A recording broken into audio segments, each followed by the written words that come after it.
Assalamualaikum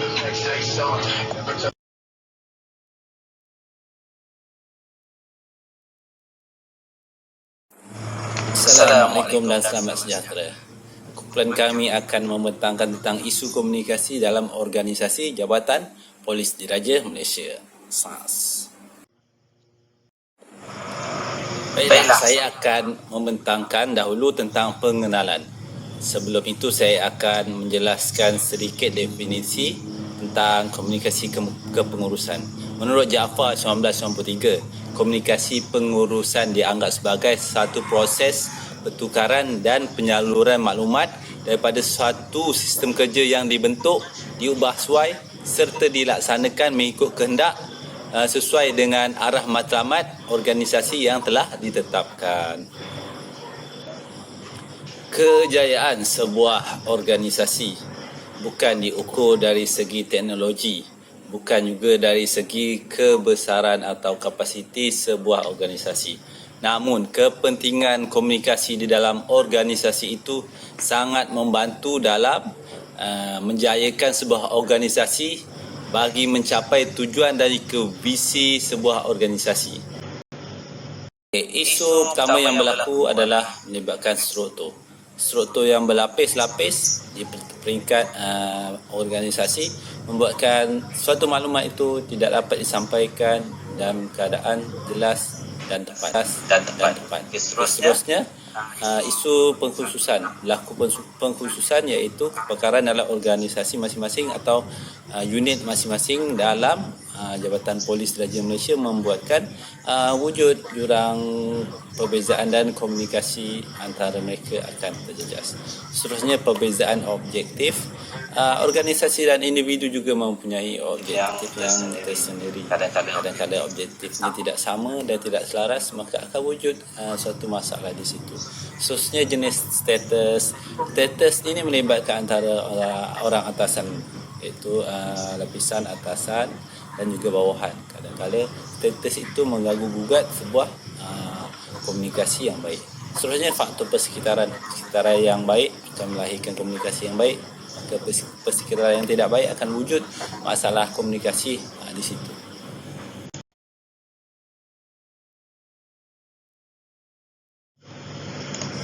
Okey, seterusnya adalah tanggapan yang bercanggah. Tanggapan yang bercanggah ini melibatkan maklumat yang disampaikan tidak dapat diterima dalam keadaan jelas. Individu ini menerima dalam keadaan maklumat lain dan individu lain beranggapan maklumat itu berbeza. Itulah tanggapan yang bercanggah. Seterusnya, emosi. Emosi ini sangat mempengaruhi komunikasi. Seperti yang sedia maklum, emosi yang tidak baik ini akan mengganggu-gugat sebuah komunikasi. Seterusnya, budaya. Budaya ini contohnya seperti warga asing. Jika dia bekerja dalam negara, akan berlaku masalah komunikasi di situ. Okey, bahasa yang berbeza juga membuatkan sebuah komunikasi itu sukar. Perbezaan lorat negeri itu juga membuatkan perbezaan ataupun masalah dalam komunikasi. Seterusnya, tanggapan dan prejudice.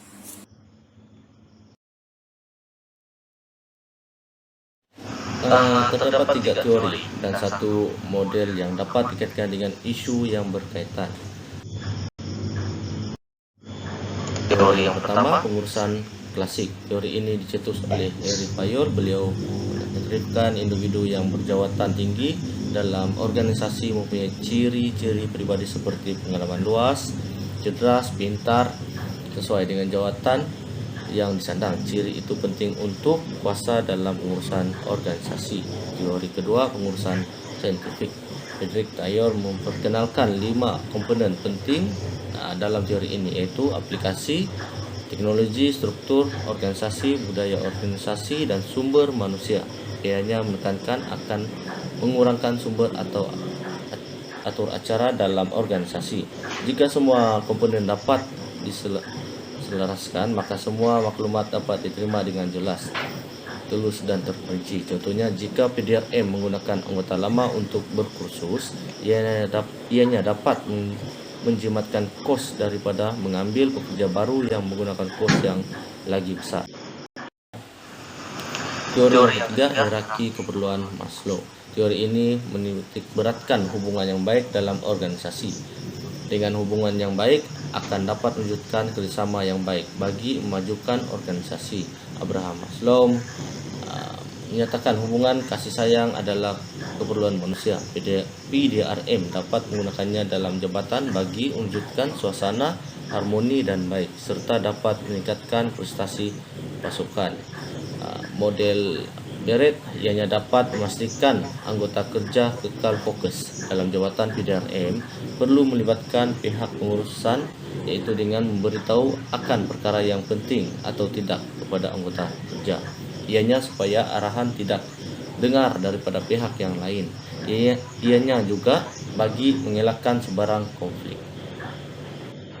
Ini saya akan menerangkan pandangan dari pertama-tama bagaimana kemahiran dalam komunikasi pengurusan dapat masalah berkaitan dengan isu.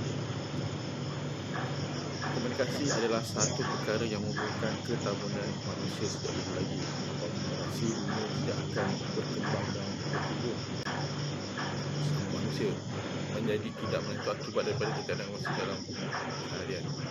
Di dalam konteks organisasi, perkembangan organisasi adalah merupakan parti terpenting dalam organisasi, sama ada ia secara internasional atau intraprofesional.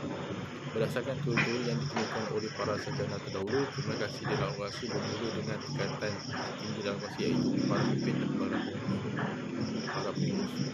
Untuk memastikan kelancaran operasi organisasi mereka adalah individu yang perlu memainkan peranan yang signifikan dalam membentuk hubungan dan komunikasi yang baik di kalangan anggota itu. Selain itu, komunikasi yang tidak baik atau kurang jelas akan menjadi penghalang kepada perkembangan organisasi. Perkara ini merupakan persoalan yang menjadi perdebatan di kalangan pihak pengurusan bagaimana untuk membentuk satu komunikasi yang berkesan dalam organisasi mereka. Pada pandangan kami, komunikasi itu boleh diajar dan diasah untuk melazimkan di dalam kehidupan sehari-hari setiap individu. Dalam konteks komunikasi organisasi untuk batakan pengetahuan di kalangan pengurusan, mereka boleh memberi anggota kerja ke ilmu yang bagus untuk meningkatkan komunikasi dengan melantik satu juru runding yang mempunyai kualifikasi dalam mentakrif komunikasi pengurusan organisasi, supaya mereka menjadi lebih berkaitan dari sudut komunikasi terhadap sekalian mereka. Ramai yang beranggapan komunikasi itu hanya percakapan A ke B, tetapi ia banyak cabang di dalam komunikasi seperti komunikasi non-verbal, visual, bentuk isyarat, kauna kata dalam tona muka ataupun bahasa badan.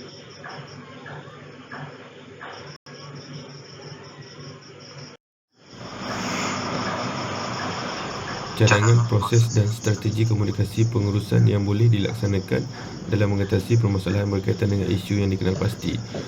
Keberkesanan komunikasi dapat dicapai menerusi komunikasi strategik, di mana salah satu aspek penting ialah alat komunikasi yang bersesuaian. Mesej yang diterima oleh pekerja-pekerja di dalam sebuah organisasi sememangnya berbeza mengikut keperluan, pengetahuan dan pengalaman. Perbezaan ini memberi kesan kepada cara penyampaian maklumat dan saluran bagi penghantaran maklumat.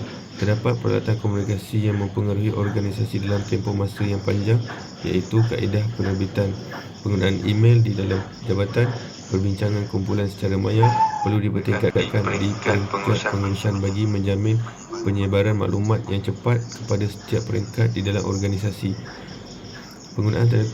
Penggunaan teknologi terkini mestilah dimanfaatkan sebaiknya, kerana teknologi komunikasi dan media adalah salah satu daripada peralatan komunikasi yang tidak asing lagi pada zaman ini. Antaranya seperti aplikasi WhatsApp, Facebook, Telegram dan lain-lain lagi. Walau bagaimanapun, mesej yang kompleks mesti disampaikan melalui medium yang dapat menyampaikan maklumat dengan banyak, manakala mesej biasa pula disampaikan melalui medium yang menyampaikan maklumat dengan terhad. Contoh medium yang dapat menyampaikan maklumat dengan banyak adalah seperti komunikasi bersemuka, bercakap melalui telefon, persidangan video, perbincangan secara atas talian.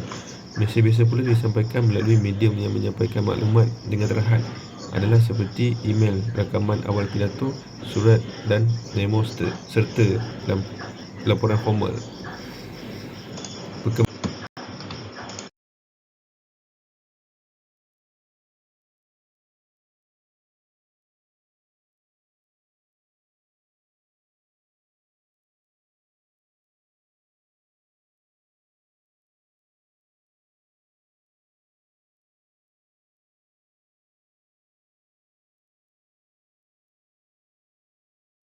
Secara kesimpulan, apa yang dapat kita rumuskan dalam isu yang dibentangkan ini, komunikasi adalah elemen yang paling penting dalam menentukan kejayaan kepada misi dan matlamat organisasi, terutama bagi organisasi terlibat dengan proses perubahan yang tidak dapat dielakkan.